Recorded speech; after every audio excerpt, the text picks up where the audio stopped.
because of the crimes it's committing, not against the Jewish people, right? Why are we against the Crusaders and those right-wing Christian extremists who are blowing up or shooting people in mosques? Why are we against them? Because they are extremists. They don't represent the people. So we're moving it's very away clear again. now. So let's come back to the main point, which is the living room analogy. Yes, yeah. And so I think this is fundamental. Just in a very short description, could you describe to me what you actually mean? So would you consider Tel Aviv to be the Palestinian living room, just so I can understand what we're talking? I consider the entire territory of Palestine.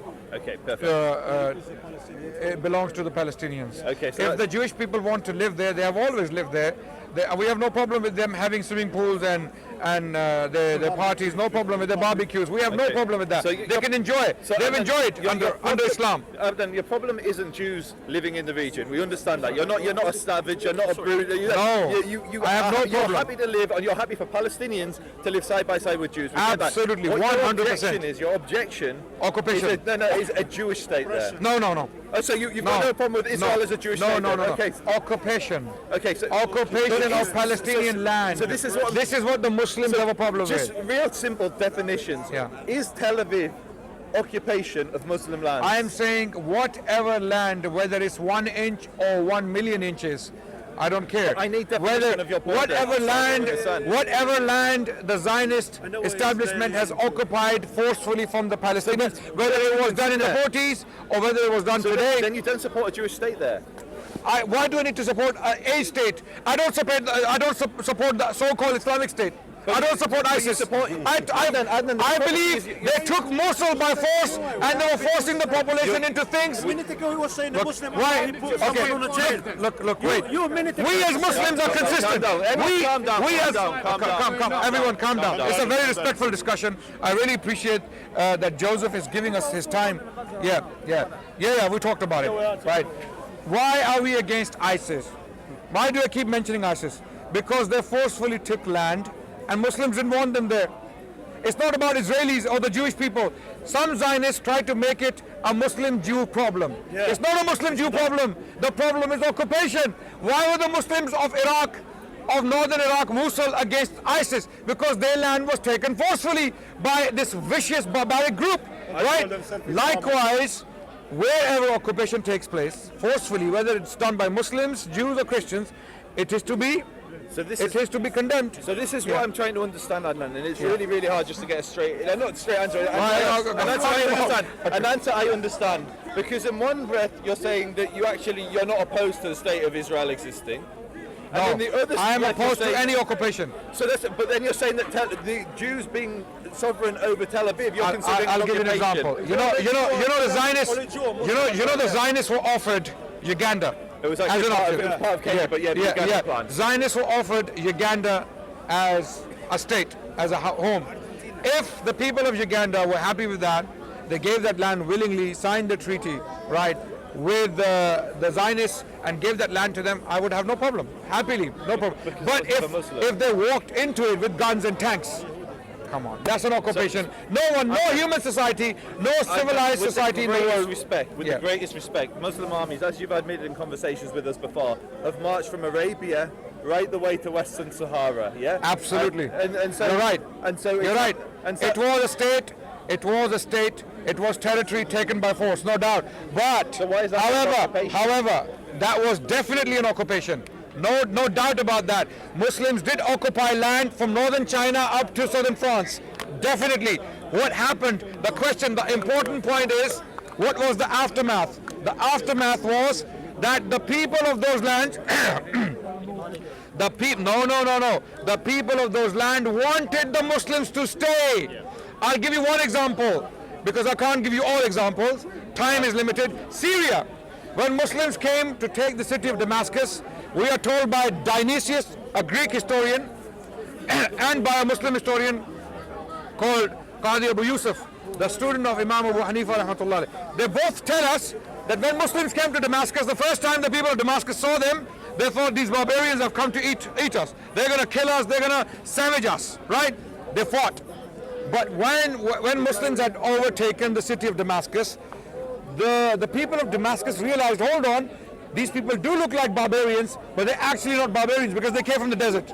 they were not as civilized as the Byzantines, right? So once they took over, what happened? The government was established. Then Heraclius, the Roman emperor, he mustered an army. He wanted to take the land back, the land of Syria back. What happened now? This is very interesting. The people of the land of Syria, they supported the Muslims, Christians. Byzantine Christians supported the Muslims against not Byzantine Christians, the Orthodox Syrian Christians supported the Muslims against the Byzantine Christians who were coming with Heraclius. It doesn't stop there. Same thing happened in Egypt. When Muslims took Egypt, the Coptic Christians, they backed the Muslims against the Byzantines. Why? So tell me, now give me an example, if Israel has taken the land by force. We call it, it's a reality. Israelis are there. Wait, are the Palestinians saying today, Israelis, please stay, please protect us against our Muslim brothers? It's a valid comparison, right? Respond to those points. So what are the Israelis doing to the Palestinians? That's the question. I'll let you speak, but please allow me to respond. So in some instances, you're right. Islam was accepted by the people.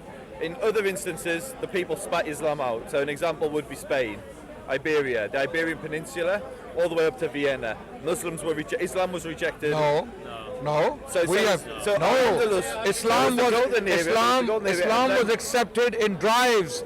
People, Christians, how do I know this? 850s, Paul Alvarez, a Spanish historian, complaining about Christians coming to Islam. He writes, Paul Alvarez, go and check it out. Google Paul Alvarez, Alvarus, Paul Alvarez. He writes that our youngsters, Christian youngsters, are reading Muslim philosophy, Muslim poetry. They can utter better poetry than the Arabs themselves. They have abandoned the Latin commentaries on the scripture and they are becoming Muslims in droves, right?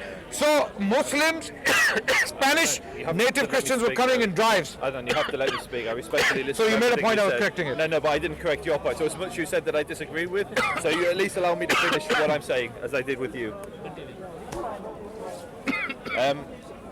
So, irrespective of what you say, there was huge wars in Europe between Christians and Muslims. The rejection, the gates of Vienna, the rejection of Al-Andalus. You're now jumping from Al-Andalus to 1531. But let me please make a point.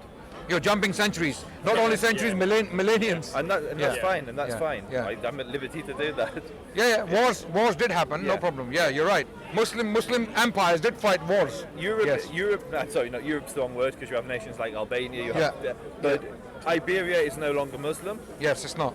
And that's because there were wars fought between because Catholics Christians. Systematically wiped out the Jews and the Muslims. Do you know about the Jews? Yes, absolutely. The Jews are Adnan, please let me speak. Please let me speak. And so I think it's a separate conversation. It is so indeed. I think if we bring it back to Israel. Yeah. So one of the things I struggle with when I talk to, not just you, to many Muslims, not just many Muslims, many people who are pro-Palestinian, they will say that they support a two-state solution. They will say that they support an Israel alongside a Palestine, But then they will talk about Tel Aviv as being occupied. Now I want to make my point now. For a Jew, Jews lived like Muslims throughout the Ottoman Caliphate. We lived throughout most Khilafah, And in many of them, as we've had conversations in the past, many of them the Jews were treated very well, and in others they weren't treated so great. It's not a fair comparison, but anyway. The difference with this conversation is, you're saying that for you, Israel, it's not just that it's Arab, it's that it's Muslim. Because you would reject, if it were the Christians that established a kingdom, or Crusaders. Exactly. The Muslims did the same thing. You would reject their claim to the land. So what you're basically saying Crusaders, is, yes. Can I just? Yeah. The Ottoman. It wasn't the Ottomans that first took it, but the Ottoman Empire and the previous Khilafah, they defined what was Muslim land. And then the other minorities that lived within those lands, they have no right to self-determination unless they are under Islam as a dhimmi. And I'm not going to get into an argument about what it was like to be a dhimmi in a Muslim state. It's a separate conversation. What I'm saying is Jews have a right to a land there. Arabs have a right to a land there. Muslims have a right to a land there. I'm not denying, I'm not saying the Sheikh's people in Jordan don't have a right to Jordan, even though the rulers of Jordan are from Arabia. You're making a fair point. And what you're saying is that Israel has power over the land now. Israel has occupied the land, however it has done it. Well, not even occupied, not even occupied. There were two people that are indigenous to the land, I would say. If Arabs have been living there pre the Arab conquest and certainly from the Arab conquest, they've been living there long enough to have a claim on indigenuity. So if you've got two people that claim ancestry, so I've got friends from Gaza, Jewish friends, who lived there for The Palestinians, the Palestinians, before you ask the Palestinians are more indigenous to the land than the white Israelis are. Then why is Al-Bosnak a common surname there? Why is Al-Masri a common surname? Why is it Al-Kazam from Lebanon? Is every Jew in the world has a right to have an Israeli nationality? So it's a really good question. So I'll give you let me answer, but I'll give you the answer. Just brief. Yes. So if someone didn't care about Israel at all in his life, a Jew, just because he's a Jew, because he is a Jew, even though he's atheist, whatever it is, he is entitled to have a citizenship in Israel. He's entitled to have and go and live there peacefully. Where a Muslim is not entitled to do that. And you're saying this is not apartheid. And you're saying this is not apartheid. Can I answer, Sheikh? Are you saying this is not apartheid? That's not apartheid, and I'll give an explanation of why. Sheikh, so anyone who supports a two-state solution, and it's a pretty grim reality that we're in, but if you accept the two-state solution, you basically agree to two states that sit parallel to each other that are divided along ethnic lines. Yeah.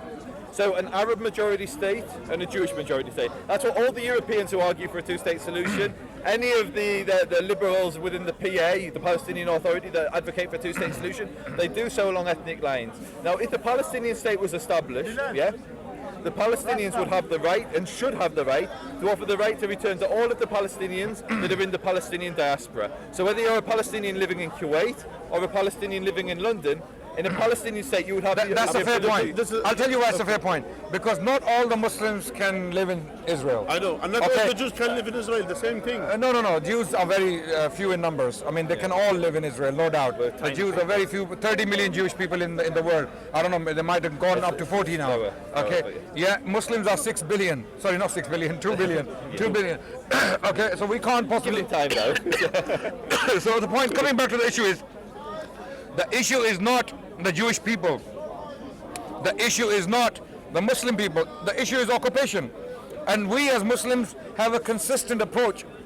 Historically, when the Crusaders came in, when they took the land by force, slaughtered the population and brutalized the rest, the Muslims resisted. Right? What the Muslims did when they took it off the Byzantines. No, they didn't slaughter the population. They didn't slaughter the population, but they took the land by force. There was big wars. They took it by force because they were supported by the natives. They were supported. Yes. Imagine. Of course, the natives, Syrians, because this was Bilad al-Sham. Bilad al-Sham was Lebanon, Jordan, Syria, and Palestine. This was Bilad al-Sham. The people of Bilad al-Sham were Orthodox Christians. They were not Chalcedonian, Byzantine Christians. They supported the Muslims. Likewise, Egyptians supported the Muslims. When Muslims went to Spain, the Jews supported the Muslims. The Jews. Adnan, with the greatest respect, when the 48 war broke out, there were Arabs that supported the Zionists. So you go to Arabs who support the Zionists. There's a village near Jerusalem called Abu Ghosh, which is seen as a beacon of peace. Well, it's famous for its hummus, and they supported the Zionists. There were Bedouin that fought with the Zionists. I mean, the history isn't as black and white as it's often portrayed. I just wanted to There are some Jew who used to be in Nazi's army. Some Jew used to be senior. It doesn't make them nice people. You understand? Yeah, they were. You know this. That's a very good. Again, we're jumping around. Comparison. Don't give this bad example.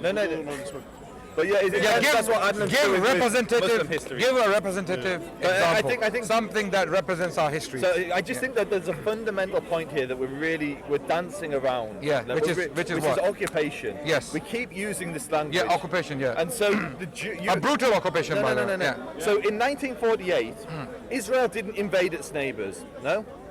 8 Arab armies invaded Israel. Okay, that's a good question. In 1948, the British mandate had been implemented. 1917, Balfour Declaration, because of Lord Rothschild, who had some very strong influence on the establishment at the time because of his. It's there. It's clear. It's not even hidden anymore. It's not even conspiracy theory anymore. There are interviews of James Rothschild.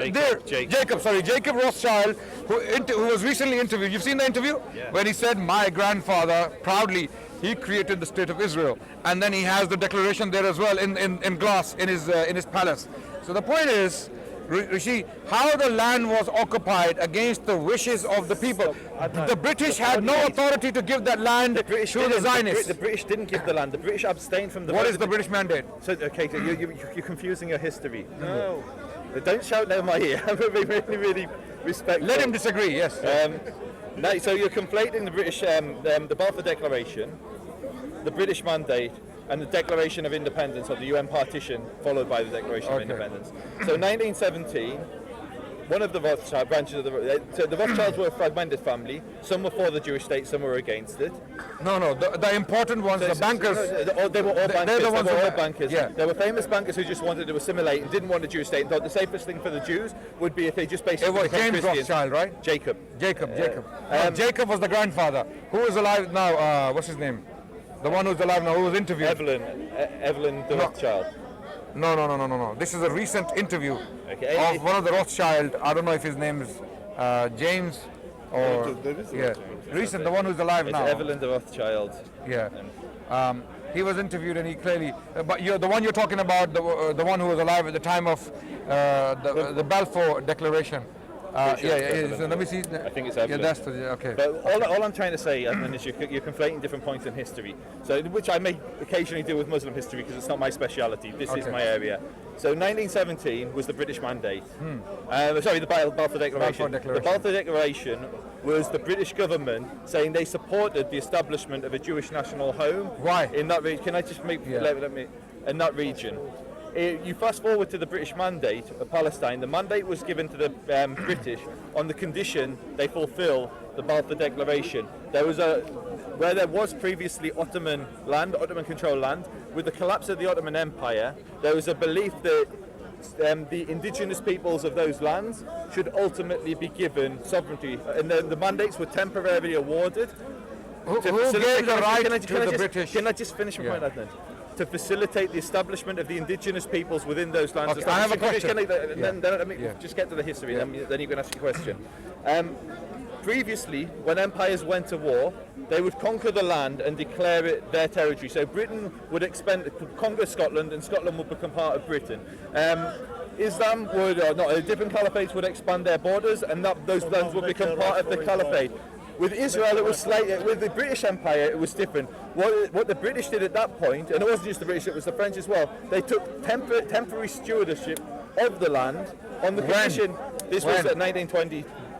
So when was the declaration made? Very important point. 1917, the Balfour Declaration. By 1917, the British still don't have the land. Adnan. And they're giving it to the Jews, to the Zionists. Adnan, can I please? There is an apple tree. Wait, there's an apple tree. There are apples on it, and I tell you, and the tree doesn't belong to me. The tree is in a field. I say, you know what? I'll give you those apples. I'll let you speak. Please let me at least put my argument across. Yeah.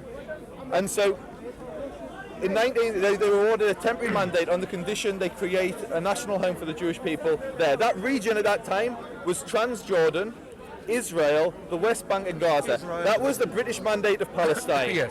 1 year after being awarded the land which was supposed to become a Jewish homeland, the first thing the British did was give the 75 or 78% of the land to an Arabian family, the Hashemites, who aren't indigenous to Jordan. So the majority of the land didn't go to a Jewish state, it then went to a Jordanian state. And then came the part, there was various conflicts between the Arabs and the Jews in that region. And then in 1947, there was a vote that went to the United Nations, And in that vote, 33 states voted to recognize Israel. 13 states voted to reject Israel as a Jewish state or as a sovereign state. And Britain, along with, I think it was Greece, abstained. They refused to vote. Very clever. Britain didn't create Israel. The opposite is true. In fact, during the Holocaust, during the Holocaust from 1939, Britain blocked Jewish immigration in the 39 White Paper. They blocked Jewish immigration into the land, and Arab immigration swelled. It went through one of the largest population explosions the Arab world knew, as Arabs flocked there, attracted to the prosperity. But the question still stands, Joseph. Then I'll summarize. Britain didn't create Israel. Israel was given or recognized by the international community. No. The international community recognized. When will you tell the history as it is? I believe I just have Adnan included. No. Let me tell you the history. A little bit confused. 1917, Britain has still not yet occupied Palestine. When did Allenby walk in? When did Allenby walk into Jerusalem? What year was it? Do you know? Well, it wasn't Palestine. I've just been told it was. No, Jerusalem. So what was your question? Jerusalem. When did Allenby walk into Jerusalem? 17 was it? No, I'd assume it was 18 or 19, but I don't know. 1924. If I don't. 1924. Yeah, when check Allenby, Jerusalem, 1918 or 1924. It was after the Balfour Declaration. The British had no right to give that land that belonged to the Palestinians to the Zionists.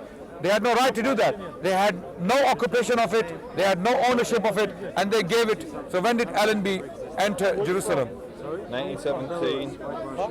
Battle of Jerusalem, 1917. 1917? Yeah, not 24. Okay, must be. Ottoman was created in 21. So Allenby actually entered, no. When did Allenby enter into Jerusalem?